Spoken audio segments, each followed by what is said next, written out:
Hello class. So today we're going to be talking about finding the roots of cubic functions and then rewriting it into factored form. Now it can be a little challenging, this lesson, but the good news is that I have two different methods that we can do it. So I would recommend watching the video, watch through both methods, and then go back and pick which one you want, and then rewatch that method, because one might work better for you than the other one. But let's start off with the first method. So the first method involves looking at the graph and then dividing using the box method. So remember, we did that a few weeks ago. So if you need some reminders on how the box method works, you can look back at the videos of the box method. I'll try to remember to post that video as well. So the steps here: identify the first factor by looking at the graph, and then once we have that factor, then we can go ahead and divide it. So we would divide by using the box method, and then finally we want to solve for x in the second factor to find the rest of the zeros. So notice here that, well, these are all cubic functions, meaning that they have 3 roots because their degree is 3. But notice that they only have one real root. On all of these, that will be the case. They only cross the x-axis once. Well, that's an easy root to find. So let's first start off with this first example here. We have f of x equals x cubed minus 2x squared plus x minus 2. So we want to find all the zeros, but first we know that it crosses. Let me see what color I'm going to use. It crosses here right at 2, at x equals 2. So we know that a 0 is at x equals 2. But knowing what we know about roots, we know that the factor, this is going back to yesterday and days before, the factor we're talking about is x minus 2. So what we can do is now we can take this function and divide it by our known factor of x minus 2, if that makes sense. So really what I want to do is I want to take this x cubed minus 2x squared plus x minus 2 function that we're given, and I want to divide it by x minus 2. And we do that through the box method. So let's go ahead and find that. And after we divide, we'll be able to find the other factor. So the box method, it's 2 rows, and you want to make as many columns as it is the degree of the polynomial. So it's a 3rd degree polynomial. Therefore, I'm going to make 3 columns and 2 rows. So then if you recall, the number we're dividing by, this x minus 2, is going to go on the left. So x and then a negative 2. And then we put our first term, this x cubed, right here in the top left box. And then we want to go through this and fill it out. So remember, this works like a multiplication table. So I know that like this times this goes right here, this times this goes down here, and so on. So we can fill this out. I know that x times something gives me x cubed, and that's going to be x squared. Then I can fill this one out. So x squared times negative 2 is negative 2x squared. And then if you recall, at this point we want to go diagonally. So we want to go up to this box. And we're talking specifically about our x squareds. And, well, we want these 2 boxes to add up to our x squared term in our original function. So notice that, and this will be the case in all of these, because that's just how it happens with cubic functions that we're dealing with. Our number down here is going to be the same as this number up here. So what do we have to add to negative 2x squared to get negative 2x squared? Well, 0 x squareds. Make sure that you have the same variable, right? Because we can only add and subtract like terms. And then now we can start over. X times something gives me negative x, or sorry, x times something gives me 0x squared. Well, x times, how about 0x, right? Because the x times x gives us x squared. and the 0 will zero it out for us. Well, now we can answer this one down here. Negative 2 times 0x is 0x. And then we want to go diagonally again. And now we're looking at our x terms. So these x terms need to add up to, these two x terms in these boxes here need to add up to this x term right here, which this is just 1x. So 0x plus how many x's? Well, that's just going to be 1x, or just x. And then we can finish filling out the box. So x times something gives me x. Well, that's just going to be 1. And then we can finish filling this out. Negative 2 times 1 is negative 2. And just to verify, remember, if this number down here is the same as this number, there's no remainder. And in all of these that we'll be doing today, there will be no remainder. So just verify that this is equal to that. So now look what we have. We know that this times this gives us our original function. So I can rewrite this as x minus 2 times x squared. Now there's 0 x's, so I don't need to write that, but we do have this plus 1. And we just did the second step, divide by using the box method. So let's look at step 3. Solve for x in the second factor to find the rest of the zeros. Because we have two terms here, and one is an x squared term. Well, we can factor this further, right? We can get it just so it's only in terms of x, which is what we want. So we're going to just take the second term with the x squared in it. Excuse me, and I'm going to change colors here, just so we kind of get a little different perspective. And I'm going to have x squared. I'm going to set it equal to 0 and solve for x. So x squared plus 1 equals 0. So now let's solve for x. So we can subtract 1 from both sides. X squared is equal to negative 1. And then what undoes a square? We need to go ahead and take the square root of both sides. And what do we remember about the square root of negative numbers? It gives us I values. So x is equal to positive or minus. Remember, that always happens when we have a square root. Positive or minus the square root of negative 1.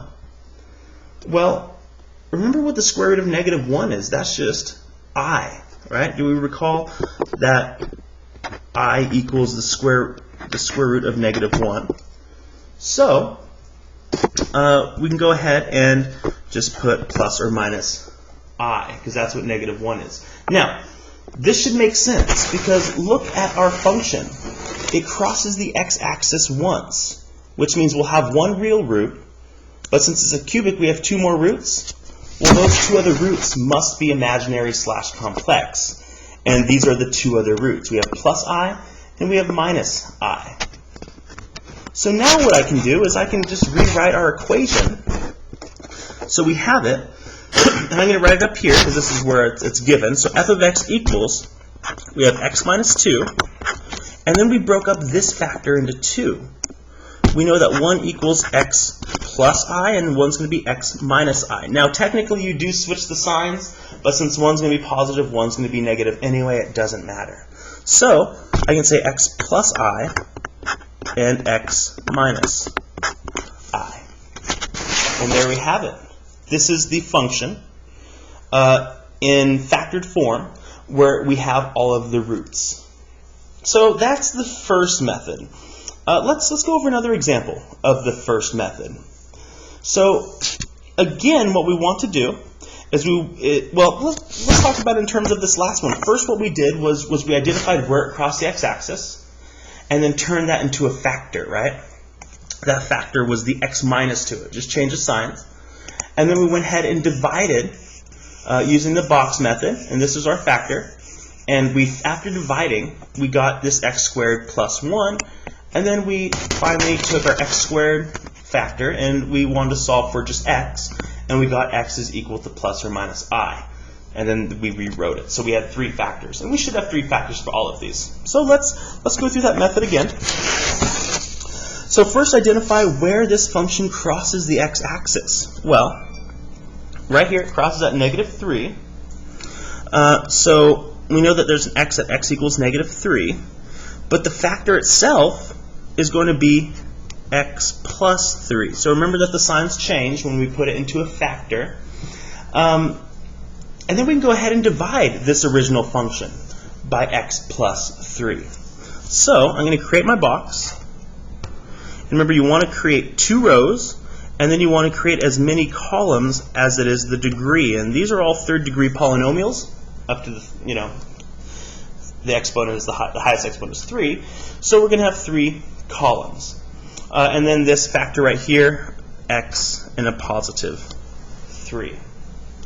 And then we take our original function, the first term, and put it in the top left box. So it's going to be x cubed. And then we fill it out. So remember, it works like multiplication tables. This times this equals this. So x times what gives us x cubed? Well, that's going to be x squared. And we can fill this out. X squared times 3 is 3x squared. And then we go diagonally. So remember that. And we want these two to add up to the, well, this is the x squared term, so we're going to look at x squared terms. We want these two boxes to add up to the x squared term up here, which in the case of all of these, this one is always going to be 0x squared, because it's just how it works out with the kind of cubics that we are working with, that we'll always get the number that we're looking for here. So this will just be 0x squared. And then we can continue. So x times what gives me 0x squared? Well, that's 0x, right? 0x, well, the x times x gives me x squared. The 0 will 0 it out for us. And then we can fill this out. 3 times 0x is 0x. And we want to go diagonally again. And let's see. So we want to get to 2x. We're dealing with our x's now. So 0x plus 2x is going to be 2x. And we can finish filling it out. X times what gives me 2x? Well, that's 2. And then 3 times 2 is 6. And then just to verify that we did this right, 6 matches up with this 6. So we're good. So now we have, again, our 2 factors here. So we can rewrite it now as 2 factors. That's what the division did for us. So we have x plus 3 times x squared plus 2. And just like what we did with the last time, we don't want this x squared in here. We want it just in terms of x. So how about we take our second factor and set it equal to 0 and solve for x to see what x equals. So we're going to set this equal to 0. So we have x squared plus 2 equals 0. And then solve. So we can subtract 2 from both sides. X squared equals -2. And then, of course, to undo that square, we're going to take the square root of both sides. And that's going to create a positive and negative answer for us. So x is equal to positive or negative square root of -2. Well, let's recall here that the square root of -1 is just I, right? We have that right here. But we have the square root of -2. Well, this is what we want to do. Take the number and just leave it as it is. Unless it's a perfect square, then we can take the square root of it. But just write I out to the side of it. So we say x equals plus or minus the square root of 2. And then outside of the parentheses, we're going to put I. So notice what happened here. We got rid of our negative, and it just turned into an I.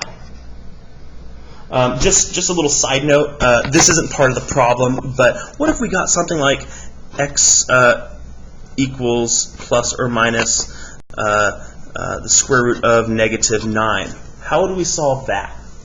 Well, in this case, 9 is a perfect square, so we can just think of it like this. X equals positive or negative, take the square root of it, which is 3, and then, since it's a negative, just add your I. So that's how we do that.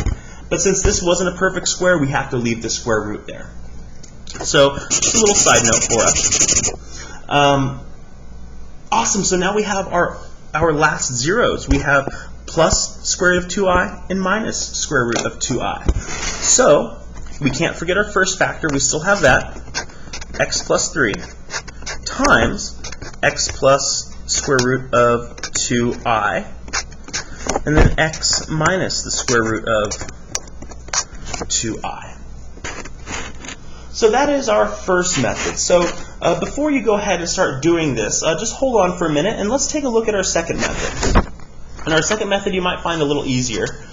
And this method is by factoring by grouping. So in this case, there's only two steps. The first step is we need to factor by grouping. And then the second step is the last step that we did last time. Solve for x and the factor with x squared to find the rest of the zeros. So in this second method, we actually don't need the graph. We don't need to look at it. All we need to do is just know how to factor by grouping. And we've done it before. So let's take a look. We have x cubed. We're going to want to take our function x cubed minus 2x squared plus x minus 2. And let's recall factoring by grouping. The first thing we want to do is split it right down the middle. And we're going to go ahead and factor this. We're going to factor the left side, and we're going to factor the right side. So let's see here. We want to take the greatest common factor of the left side. So ignore the right side for a moment and just look at the left side. What is the greatest number? So looking at x cubed minus 2x squared, excuse me, what is the greatest number that goes into both of them? And that would just be 1 in this case, right? Because this is just 1, this is 2, or negative 2. So we can pull out a 1. And then what about our x's? So x cubed and x squared, the greatest common factor would be this x squared business. So we can pull out a 1x squared, or just x squared. And now we have our remainders here. So what we want to do now is divide both of these by x squared. So x cubed divided by x squared is going to give us x. And then do the same thing over here. Negative 2x squared divided by x squared is just negative 2. And if you're a little confused on how I got those values, let's talk about that for a moment. So why is x squared the greatest common factor between x cubed and x squared? Well, think about negative 2x squared. So think about this. I'll do it in a different color.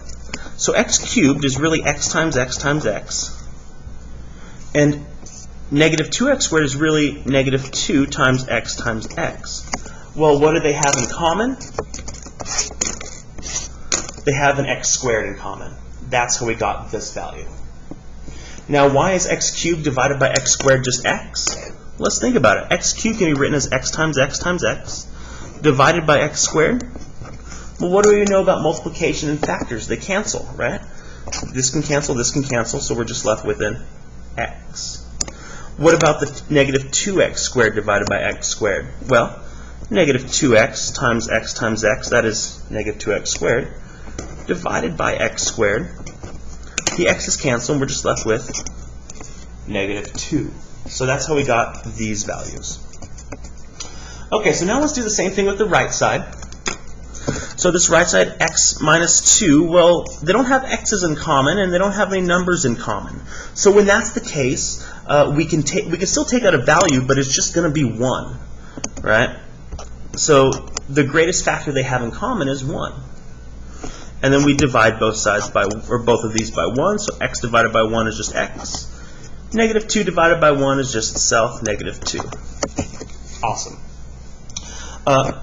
Probably should have done this right in the middle here. So now what we want to do is we want to reorganize this. And how we're going to do that is first you want to make sure that this factor is the same as this factor. And once you have verified that, in this case that's true, our two outside values go into one factor, and then these turn into one factor of just itself. It may seem like a little strange mathematics, but it's okay, it works out. So my first factor is going to be this x squared plus 1, the ones on the outside. And my second factor is just going to be what these are. Since they're the same, we can do this. just like that. Awesome. So we just factored by grouping. And this should look very similar to our first method here at this point. And then remember our last step, we need to solve for x and the factor with x squared to find the rest of the zeros. So let's go ahead and do that. X squared plus 1. If you notice, these are the same two equations, by the way. But we have x squared plus 1. And so this is the one we want to solve for. We're going to set it equal to 0 and solve for x. So we can subtract 1 from both sides. So x squared equals negative 1. Take the square root of both sides to undo that square. So x is going to equal positive or negative. The square root of 1 is just I. So we have this factor still. Well, so really what we split it up, we just split up this factor, right? So we still have this factor, this x minus 2. And then we have x plus I and x minus I. Just like that. Okay. And just a side note, if you were to multiply these back together, we would get this one back. So we're just playing with the mathematics. We're not changing anything. Okay, let's do this example again using the method number 2, our factoring by grouping method. So here our function is x cubed plus 3x squared plus 2x plus 6. And let's see, so first thing we want to do is split it right down the middle. And then take the greatest common factor of the left side, take the greatest common factor of the right side, and reorganize it. So the greatest common factor between x cubed and 3x squared is just going to be the x squared, so the same concept as last time. And then we're dividing both of these by x squared. So 3x, or x cubed divided by x squared is just x. Same logic as right here. And then 3x squared divided by x squared, the x squareds go away. It's going to be plus 3. And then do the same thing on the right side. So the greatest common factor here between 2x and 6 is just going to be 2, right? They don't have x's in common, so we can't pull out an x. But they do have a number in common. 6 is divisible by 2 as well, so we can pull out that 2. So we're dividing both sides by 2 now, or both of these by 2. So 2x divided by 2 is just x. 6 divided by 2 is 3. And again, we have these are the same, so we're good to go. So we can reorganize it. So the one on the outside goes into 1, so x squared plus 2. And then these turn into 1, x plus 3. And then we still have this x squared, so let's go ahead and just put it in terms of x. Well, we already know what this factor is, right? So we can write this one, x plus 3. But let's go ahead and solve for x here. So we have x squared plus 2 equals 0. So we're setting it equal to 0 in solving. And then we subtract 2 from both sides. X squared is equal to negative 2. And then take that square root. So x is equal to positive or negative. Remember, we get that from taking the square root. There's a positive answer and a negative answer. The square root of negative 2, but we can take out that negative, so 2, and then we put the I after the square root. So it's square root of 2 and then I. One's positive, one's negative, so it doesn't matter if we switch the signs because they're going to be switched anyway. We get x plus the square root of 2i and x minus square root of 2i. So that is the method by factoring by grouping. So again, I would recommend going back and rewatching this video, but just rewatch the method that you think you like more. I just wanted to expose you guys to both of these methods. They are both of them have their merits, but you might just prefer one over the other. So yeah, that's all I have for y'all. Thank you. Let me know if you have any questions. Bye.